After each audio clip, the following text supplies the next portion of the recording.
What's the meaning of criticism?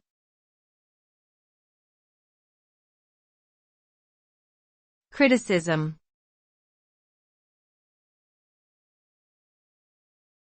Criticism.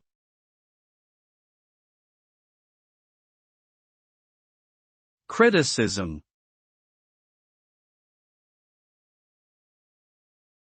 Criticism.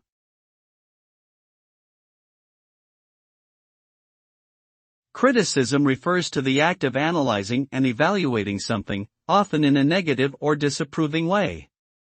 It can involve identifying flaws, weaknesses, or areas for improvement in a particular subject, such as a piece of literature, a work of art, or a political policy. The result of criticism can be constructive, leading to positive changes and growth, or it can be destructive, causing harm to the individual or entity being criticized.